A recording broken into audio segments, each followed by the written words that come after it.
আসসালামু আলাইকুম এবং নমস্কার বন্ধুরা। আজ চলে এসেছি সরাসরি সমর্পিতা ম্যামের বাড়িতে, কারণ আপনাদের অনেকেরই জানার ইচ্ছা যে সমর্পিতা ম্যাম কি আর হিরাঝিল বাঁচাও আন্দোলনে নেই, এরকম একটা মনোভাব আপনাদের মধ্যে দেখা দিয়েছে। অনেকেই জানতে চান হিরাঝিল আর সমর্পিতা ম্যামকে দেখতে পাচ্ছি না কেন। আপনাদের সেই সব প্রশ্নের উত্তরগুলোই আজ সরাসরি সমর্পিতা ম্যামের মুখ থেকেই আমরা শোনাবো। তো ম্যাম, হিরাঝিল আন্দোলন সত্যি কি বন্ধ হয়ে গেছে? আপনি কেন হিরাঝিল যাচ্ছেন না? অনেক দর্শকের কিন্তু এটা জানার ইচ্ছা, তো সেটাই আপনার কাছে জানবো। হ্যাঁ, প্রথমে বলি ধন্যবাদ ওয়াসিম তোমাকে। কিউরিয়াস ওয়াসিম চ্যানেল, এই চ্যানেলটা হিরাঝিলের সঙ্গে ওতপ্রোতভাবে যুক্ত। আমি হিরাঝিল যাচ্ছি না, অবশ্যই যাচ্ছি না, খুব প্রয়োজন ছাড়া তো অবশ্যই যাচ্ছি না। তার পিছনে গত বছরের একটা ঘটনা রয়েছে, কিন্তু হিরাঝিল বাঁচাও আন্দোলন থেকে আমার সরে যাওয়ার কোনো প্রশ্নই ওঠে না। কারণ আমি বোধহয় গর্জনে গৌরীর মঞ্চ থেকে এটা বলেছিলাম যে আমি যতদিন বেঁচে রয়েছি এই লড়াই অবশ্য চলবে। হ্যাঁ, এই লড়াইয়ের সময় প্রচুর মানুষ রয়েছেন, তারা এখন কথা বলছেন, কারণ তাদের কথা বলার সময় আর আমার হচ্ছে কাজ করার সময়। তারা এখন এই আন্দোলনের যাবতীয় যা আপডেটস তাদের কাছ থেকে তোমার চ্যানেলেও তুমি পেয়েছো, যেমন তৈবুল ইসলাম তার আপডেটস পেয়েছো, মানুষ তার আপডেটস পেয়েছো। তো সেই জায়গা থেকে আমি একটা কথাই বলবো যে এখন প্রচুর মানুষ যারা যুক্ত হয়েছেন হিরাঝিল বাঁচাও আন্দোলনের সঙ্গে ওতপ্রোতভাবে কাজ করছেন, যেমন তুমিও যেভাবে কাজ করছো, তো তারা কথা বলুক। আমাকে এখন কাজ করতে হবে, আন্দোলনটাকে একটা এমন জায়গায় পৌঁছে গিয়েছে সেটাকে এগিয়ে নিয়ে যেতে হবে। না, অনেকজন আপনাকে দেখতে পায়নি পর্দায় বা সেই স্পটে, তার জন্য হয়তো এই একটা মনের মধ্যে একটা ঠিক। আমি একটা কথা বলি এক্ষেত্রে, যে গত বছর 23শে জুনের পূর্বে হিরাঝিল সংক্রান্ত বিষয়ে একটা যারা ধরুন প্রাইভেট প্রপার্টি হয়ে গেছে তাদের সঙ্গে একটা ঝামেলা হয়। সেই ঝামেলাটা আমাদের কারোর ব্যক্তিগত ঝামেলা ছিল না, ওনারা কেন সেটা করেন এবং সেক্ষেত্রে একটা আক্রমণের একটা ব্যাপার তৈরি হয়েছিল। এই সমস্ত কিছুর পর গিয়ে আমরা যেটা সিদ্ধান্ত নিই যে না, গভর্নমেন্টের ঘর থেকেও কোনো রকম সাড়া পাচ্ছি না, সদর্থক কোনো উত্তর পাচ্ছি না। উপরন্তু এই কটা পরিবার তারা একটা অদ্ভুত রকমের অশান্তি করছে, যেখানে আমরা উজ্জ্বল সরকারের জমিতে আমরা কাজ করছি, বা সেখানে নবাব সিরাজউদ্দৌলা ট্রাস্টের কিছুটা জমি রয়েছে। তাও যেহেতু হিরাঝিল যে পুরো 66.5 বিঘা জমি, যেটা বন্টননামা বিহীন নবাব সিরাজের সম্পত্তি, যেটা ব্যক্তিগত মালিকানার অধীনে হয়ে গেছে, সেই জায়গাটাকে নিয়ে ভীষণ কন্ট্রোভার্সি তৈরি হচ্ছে। যেহেতু বন্টননামা বিহীন, তার জন্য এটা বলা হচ্ছে যে ওটাও আমাদের, এটাও আমাদের। এটা যে কোনো মুহূর্তে না আমাদের কাজ করতে বাধা প্রাপ্ত আমরা হচ্ছিলাম, যার জন্য কিন্তু একটা ঠান্ডা মাথায় এটা সিদ্ধান্ত হয়েছে যে গভর্নমেন্টও যখন এগিয়ে আসছে না, নবাব সিরাজকে ঘিরে মুর্শিদাবাদ চলছে, অথচ তার জায়গাকে সংরক্ষণ করা হবে না, এইটা একটা অদ্ভুত ন্যাক্কারজনক ঘটনা। সেই জায়গা থেকেই আমরা হাইকোর্টের দ্বারস্থ হই, এবং হাইকোর্টের ওই সময়টা ছিল ওয়াসিম, যে সময়টা হিরাঝিলে একেবারেই দেখা যায়নি। সেটা হচ্ছে রাজ্যে একটা মর্মান্তিক ঘটনা ঘটে গেছিল। তো সেই সময়টা কিন্তু এই হিরাঝিল কেন্দ্রিক বিষয়ে আমি হাইকোর্টে দৌড়াদৌড়ি করছিলাম, মানে আমি বিকাশ রঞ্জন ভট্টাচার্যের সন্ধানে দৌড়চ্ছিলাম, আর তিনি ঘটনাচক্রে সেই মুহূর্তে ওই মামলাটা লড়ছিলেন, যার জন্য তাকে পাওয়াটা সেই মুহূর্তে খুব মুশকিল হয়েছিল। এরপর জুলাই মাস থেকে, মানে জুলাই থেকে আমি টানা ওনাকে খুঁজেছি, অগস্ট মাসে গিয়ে আমি তার শেষাবধি তার সঙ্গে বসার সুযোগ পেয়েছি, এবং সেপ্টেম্বরে গিয়ে এই আলোচনাটা সীমাবদ্ধ হয়েছিল যে পুজোর পরে গিয়ে, পুজোতে পুরো মামলাটা দেখা হবে এবং পরবর্তীকালে গিয়ে আমরা মামলাটা ফাইল করব। সেই মামলা ফাইল করতে করতে একেবারে কিন্তু বছরের শেষের দিকে চলে এসেছিল। তো সেই কারণে, এবং এখন দুখানা শুনানি হয়ে গেছে, এখন আলাদাই ব্যাপার হয়ে গেছে। এবং শুধু বিকাশ রঞ্জন ভট্টাচার্য নন, মাননীয় বিকাশ রঞ্জন ভট্টাচার্য শুধু নন, তার সঙ্গে অ্যাডভোকেট রঘুনাথ চক্রবর্তী রয়েছেন, অ্যাডভোকেট তনুশ্রী দাস রয়েছেন, অ্যাডভোকেট অমৃতা রয়েছেন। এখন একটা টিম কাজ করছে হিরাঝিল বাঁচাও আন্দোলনের সঙ্গে। তো হাইকোর্টে মামলা লড়তে গেলে যে ধরনের শুরুতে যে ধরনের প্রস্তুতি দরকার, সেই প্রস্তুতির জন্য ঠিক করা হয়েছিল যে হিরাঝিলের ব্যাপারে আমি সামনাসামনি আসবো না। কারণ আমার একটা কোথাও গিয়ে ভিতরে একটা জমি ছিল যে আমি হিরাঝিলে বসে হিরাঝিলের জন্য কি করতে পারছি, বরং তো সেক্ষেত্রে আন্দোলনটাকে বন্ধ করার জন্য উঠে পড়ে লাগা হচ্ছে, এবং গভর্নমেন্টের দিক থেকে কোনো সদর্থক কিছু পাচ্ছি না। তাহলে আমি হিরাঝিলে বসে ঘন্টার পর ঘন্টা আমি কি করছি? তার থেকে আমার হিরাঝিলে না যাওয়াটা ভালো। হিরাঝিলের সম্মানের জন্য লড়াই করতে গেলে হিরাঝিলে বসে থেকে লাভ নেই। এখন হিরাঝিলের যে মামলাটা কি অবস্থায় আছে সেটাই জানতে চাই। হাস্যকর অবস্থায় রয়েছে। তার কারণ আমাদের তরফ থেকে যথেষ্ট এভিডেন্স আমরা জমা করেছি, কতটা আছে না আছে। যখনই মামলা ফাইল হয়েছে, বিভিন্ন ডিপার্টমেন্টের এগেনস্টে মামলা হয়েছে, মানে গভর্নমেন্ট অফ ওয়েস্ট বেঙ্গল থেকে শুরু করে, ইরিগেশন থেকে শুরু করে, এএসআই, আমাদের স্টেট আর্কিওলজি, হেরিটেজ কমিশন, সবার এগেনস্টে হয়েছে। তো সেই মানে এগেনস্টে বলতে তাদেরকে পার্টি করা হয়েছে, যে তারা কেন নিচ্ছে না এটা জানতে চাওয়া হয়েছে। আমরা হাইকোর্টের কাছে উত্তর চেয়েছি। তো তখন তারা সবাই এলেন, ঠিক আছে, বিএলআরও থেকে শুরু করে, এসডিও অফিস থেকে শুরু করে, যদি এসডিও স্যার আমাদের পার্টি নন, আমাদের ডিএম স্যারের অফিস থেকে শুরু করে সবার কাছ থেকে আমাদের হিরাজিলে যেদিন এলেন, তারা দেখতে এলেন হিরাজিলে কতটা কি আছে।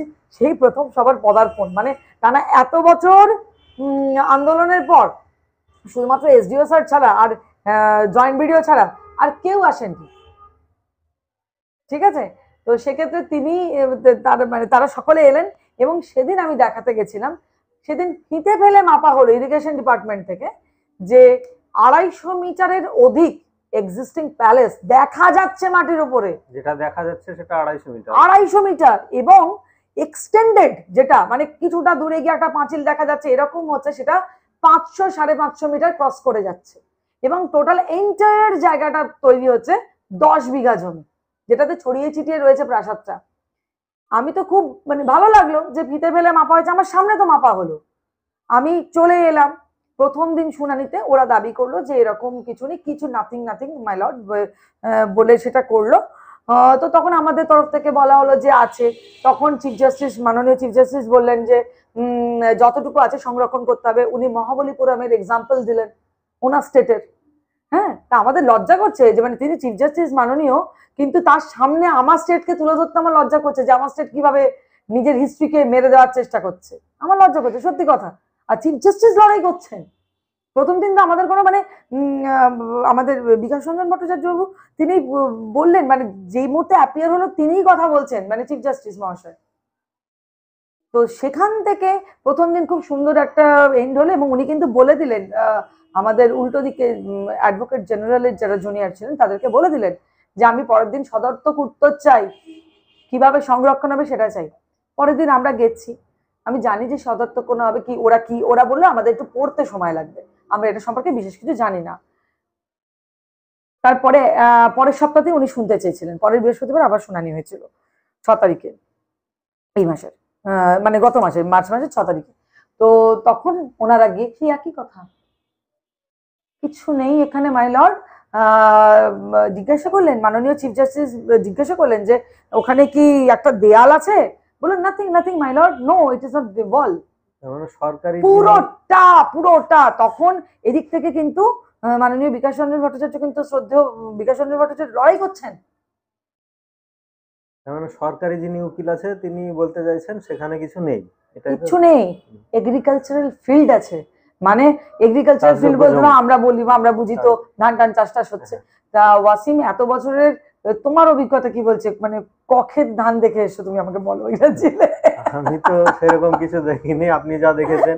প্রথম অবস্থায় আমি যখন যাই তখন পুরো জঙ্গল ছিল, বাঁশঝাড়ের জঙ্গল, এবং বাঁশঝাড়টা পুষ্ট নয়, তার কারণ ওখানে মাটির গভীরতা নেই বলে।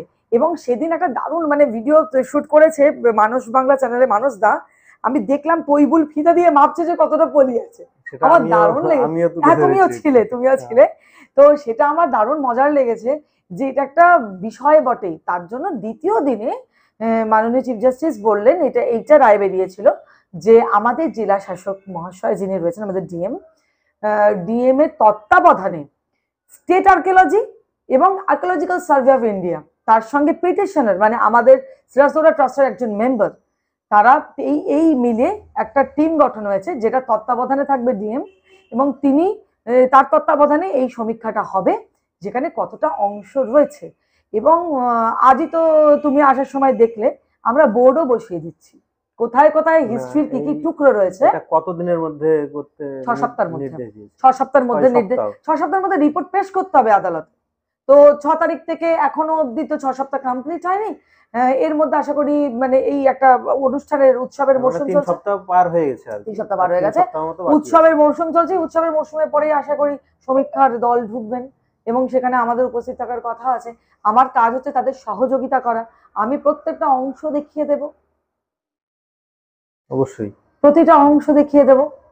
এবং এর মধ্যে বিভিন্ন বিশিষ্ট মানুষজন আসছেন হিরাজিলে, তারা দেখছে, টুরিস্টের তো সংখ্যার কম নেই, আসেন। এবং বিরাট অংশ, যে অংশটা হিরাজিলে যেটা রয়েছে, একটা তো বিরাট বড় বেসমেন্ট, যেটা আমরা বলছি মাটির তলায় বসে গিয়েছে, ওটা আসলেই কিন্তু কোনো ছাদ বা বারান্দার অংশ, বিল্ডিং এর ওপরের অংশ।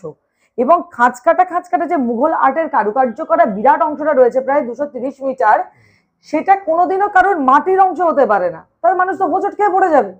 কেউ কারোর মানে নবাব সিরাজ এতটাই কৌতুকপ্রিয় মানুষ ছিলেন না যে হোঁচট খেয়ে পড়ার জন্য মেঝেতে এই কাজটা করে রাখবেন। তার মানে ওটা কোনো ঝোলা বারান্দা বা ছাদের অংশ, ডিজাইন থেকে হয়তো দেওয়ালটা উঠেছিল একদম।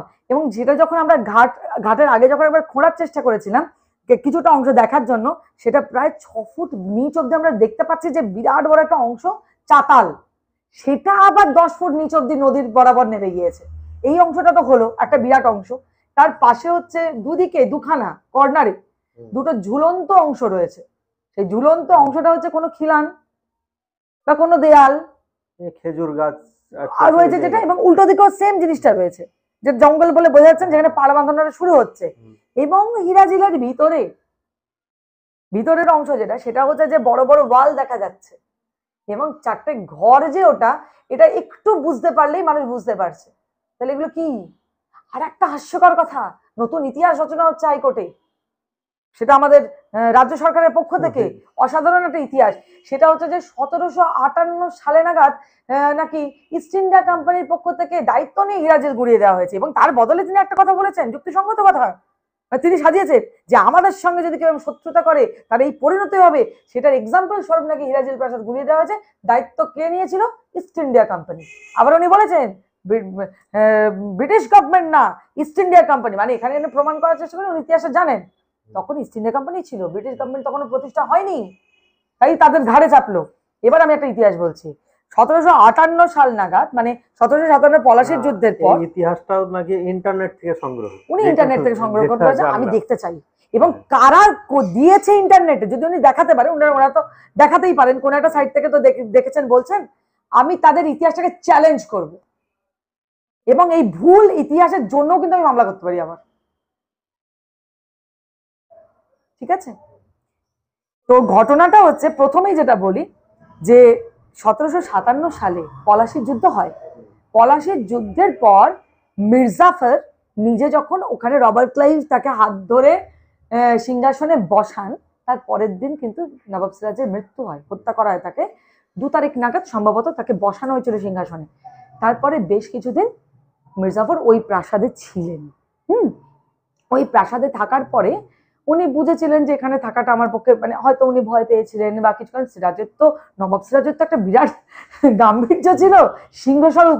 তো তিনি তখন কি করলেন, তিনি পূর্ব দিকে চিহিলসেতন প্রাসাদে, মানে যেটা আলিবর্দী খাঁর প্রাসাদ, যেটা মুর্শিদ কুলি খাঁ প্রাসাদ, যেটাকে ইনগরেট করেছিলেন সুজাউদ্দৌলা, সেখানে সুজাউদ্দিন আর কি, তিনি সেখানে এসে বসবাস শুরু করেন।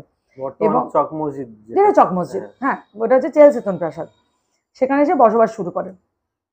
এরপর যখন 1760 সাল, মানে 58টা কিন্তু আমি এখানেই ভেঙে গুড়িয়ে দিলাম, ওনাদের দাবি 1760 সাল নাগাদ যখন মির্জাফর ডাচেদের সাথে সন্ধি করতে শুরু করেন, এবং ইস্ট ইন্ডিয়া কোম্পানির সাথে তার একটু দূরত্ব বাড়তে শুরু করে, কারণ পুতুল নবাব হিসেবে রাখতে চেয়েছিল তারা, তখন তার এই বিরোধিতা দেখে তাকে সিংহাসন থেকে সরিয়ে দেওয়া হয় মীর কাসিমের থেকে প্রভূত টাকা নিয়ে। তারই জামাই তো মীর কাসিম, প্রভূত টাকা নিয়ে তাকে সিংহাসন থেকে সরিয়ে দেওয়া হয়। এবার কেন এই তো বললাম, কারণ 1760 নাগাদ গভর্নর ভ্যানসিটার্ট মির্জাফরকে নির্দেশ দিচ্ছেন, আপনি হিরাজিল প্রাসাদে গিয়ে থাকুন। 1760, তাহলে আমি তো আমাদের এই রাজ্য সরকারের উকিলের এই তথ্যই ভুল প্রমাণ করে দিলাম, আমি ইতিহাস বই দেখিয়ে দেবো, হয়ে গেল। এরপরে ইতিহাস, তিনি থাকেননি, তিনি তার বেগম মনি বেগমকে নিয়ে কলকাতায় চলে যান। এরপর 1764 নাগাদ বক্সারের যুদ্ধ হচ্ছে। তার আগে আমরা জানি মীর কাসিম মুঙ্গেরের রাজধানী স্থানান্তর করেন, এবং যখন দেখছেন এই ব্রিটিশ, মানে ইস্ট ইন্ডিয়া কোম্পানির সাথে ঝামেলাটা বেশ গুরুতর বাজছে, যেখান থেকে বক্সারের যুদ্ধ, অযোধ্যার নবাব, দিল্লির সুলতান বাদশাহ এবং মানে আমাদের মীর কাসিমের বাংলা নবাবের যৌথ বন্ধনে ইস্ট ইন্ডিয়া কোম্পানির এগেন্সে বক্সারের যুদ্ধ হয়, ঠিক তার আগের মুহূর্তে জগৎ শেঠ যেহেতু ইস্ট ইন্ডিয়া কোম্পানিকে সহযোগিতা করছিল, জগৎ শেঠকে বন্দি করার জন্য তকি খাঁকে দিয়ে মুঙ্গেরে পাঠানো হয় বন্দি রাখার জন্য। এই মুঙ্গেরে পাঠানোর সময় 1763 সালে হিরাজিল প্রাসাদে তাকে কিছুদিন বন্দি রাখা হয়। তাহলে হিরাজিল প্রাসাদ 1763-তে আছে। এরপরে ইতিহাসে হিরাজিল প্রাসাদে সেরকম কোনো উল্লেখযোগ্য তথ্য পাওয়া যায় না। এতে আনন্দ পাওয়ার কিছু নেই গভর্নমেন্টের লয়ারদের। এবার আমি বলছি 1898 সালে, মানে 1900 শতকের প্রথম দিকে, আমাদের মাননীয় নিখিলনাথ রায়, যার ইতিহাস বই আমরা পড়েছি, মুর্শিদাবাদ কাহিনী, প্রথম এডিশন বেরোয়। প্রথম এডিশনে লেখা থাকে হিরাজিল প্রসঙ্গ, জাফরাগঞ্জ প্রাসাদের উল্টো দিকে কিছু খণ্ড অংশ দেখা যাচ্ছে। তাহলে সেটা আনন্দ পাওয়ার কোনো বিষয় নেই যে উনি তো লিখেছেন কিছু খণ্ড। দ্বিতীয় খণ্ড 1902 সাল, সেখানে নিখিলনাথ রায় লিখছেন, যার ইতিহাস সব থেকে অথেন্টিক মুর্শিদাবাদের ইতিহাস বাংলা, প্রত্যেকটা মনুমেন্টের মাপ দেওয়া আছে, সেখানে তিনি এডিট করে লিখেছেন, নতুন করে অ্যাডিশন এটা, যে হিরাজিল প্রাসাদের ইমতাজ মহলের পশ্চিম ভাগের সম্পূর্ণ অংশ বর্তমান 125 হাত, বিরাট বড় একটা ভিত্তিপ্রস্তর 75 হাত লম্বায়, এবং একটা ঘর সেখানে দেখা যাচ্ছে। সেই অংশটাই আজকে 10 বিঘা জমি, সেই অংশটা নিয়ে আমাদের লড়াই, এবং সেই অংশটা জল করছে বাগানপাড়া মুকুন্দবাগ অঞ্চলে। আমাদের কি মনে হয় যে ঘুম ভেঙে উঠে মনে হলো এই বাগানপাড়া লোকগুলোর এগেনস্টে গিয়ে একটা মামলা ঠুকে দিই, বেশ একটা নাম কেনা যাবে, রাতারাতি করেছি? গত 5 বছরের পরিশ্রম রয়েছে এটার পিছনে। 34,000 মেল রয়েছে, বিভিন্ন মানুষের ভিজিট রয়েছে। মুর্শিদাবাদের মানুষ জানে, বাংলাদেশের মানুষ জানে হিরাজিল প্রাসাদ কতখানি রয়েছে। আর তোমাদের সহযোগিতায় প্রভূত ভিডিওর মধ্যে হিরাজিল প্রাসাদ দেখা যাচ্ছে। সব ইগনোর হয়ে যাবে? যেখানে নবাব সিরাজের নাম বেঁচে মুর্শিদাবাদ প্রতি মুহূর্তে চলছে, সেখানে তার প্রতি এত অপমান কেন? তাকে এত ইগনোর করা কেন? কি স্বার্থ আছে এর পেছনে? কি চক্র আছে এর পেছনে? এমনকি আরো হাস্যকর ব্যাপার, প্রথম দিনের মামলার প্রথম শুনানিতে ওইখান থেকে বলা হচ্ছিল যে ওখানে মির্জাফরের ফ্যামিলি, ওরা চাইবে না, মির্জাফরের ফ্যামিলিকে আমি নিয়ে যাব কোর্টে প্রয়োজনে, তারা চাইছেন কি না চাইছেন। তার হাত দিয়ে সিরাজ উদ্যান উদ্বোধন হয়েছে। কেন এরা মিথ্যে কথা বলছে না? তো কেন একটা ইতিহাসকে তারা চেপে দিচ্ছেন? এটা তো মির্জাফরের ফ্যামিলিও, আমি যাদের সাথে কথা বলেছি তারাও তো খুশি। হ্যাঁ, তুমি দরকারের প্রয়োজনে আবার কথা বলবে তাদেরকে দিয়ে। তারা কি বলছেন তাদের, আমি তো তাদেরকে শিখিয়ে দিয়ে আসিনি। কোনো অনুষ্ঠান দেখেছো যে সৈয়দ রেজা আলী মির্জাকে বাদ দিয়ে কোনো অনুষ্ঠান হয়েছে? আমাদের ছোট নবাবকে বাদ দিয়ে? হবেও না। মুর্শিদাবাদ ইতিহাসকে কেন্দ্র করে, ইতিহাসটা সিরাজের ইতিহাসকে কেন্দ্র করে, আর সিরাজেরই কিছু নেই। এটা কি ধরনের হিপোক্রেসি? এবং তার জন্য আমাদের মানে এটা তো আমি তোমার চ্যানেলে বলবো, এটা বারবার করে বলবো যে ইতিহাস বাঁচানোর লড়াই হাইকোর্টের মামলাতে রাজ্য সরকার এগেনস্ট করছে, স্বীকার করছে না। হিরাজিল প্রাসাদের 250 মিটারের অধিক অস্তিত্বকে অস্বীকার করছে দাঁড়িয়ে দাঁড়িয়ে, এবং একটার পর একটা ভ্রান্ত তথ্য দিয়ে কোর্টকে বিভ্রান্ত করার চেষ্টা করছে, যেগুলো সর্বৈবভাবে মিথ্যা। আমরা প্রমাণ করে দেব এবং দেবই। কারণ আমার ওই যে আমাদের সকলের যে স্লোগান, ইতিহাসে গরমিল জেগে ওঠে হিরাজিল, এরা গরমিল আরো ক্রিয়েট করছে, যেটা খুব লজ্জাজনক। মুর্শিদাবাদের প্রত্যেকটা মানুষের জন্য, ইতিহাসের যারা ইতিহাসকে ভালোবাসেন তাদের জন্য, বাংলার জন্য, এবং গোটা ভারতবর্ষের মাথায় হেঁট হয়ে যাচ্ছে। কারণ এভাবেও লড়াই করা যায় উল্টো দিক থেকে, ইতিহাসকে গলা টিপে মারার জন্য এভাবেও বলা যায় চিফ জাস্টিসের সামনে। হিরাজিল সংক্রান্ত যাবতীয় আপডেট এই মুহূর্তে আমাদের যে প্রতিনিধি রয়েছেন তৈবুল ইসলাম উনি দেবেন, আমাদের যে প্রতিনিধি রয়েছেন প্রণব স্যার তিনি দেবেন। তোমরা বারবার করে সেই কভারেজটা নিও।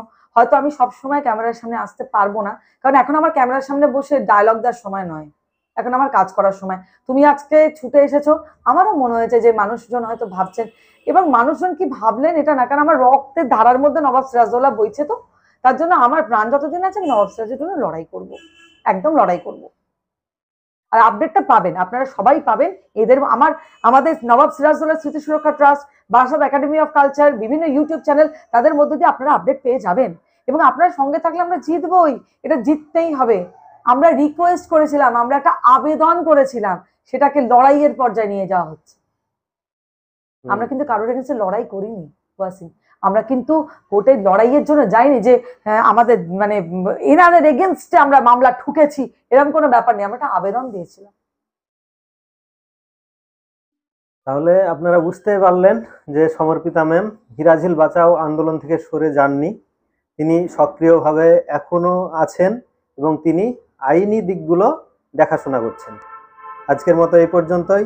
দেখা হবে মুর্শিদাবাদ ও তার ঐতিহাসিক নিদর্শন সম্পর্কিত অন্য কোনো ভিডিওতে। ভালো থাকুন, সুস্থ থাকুন, ধন্যবাদ।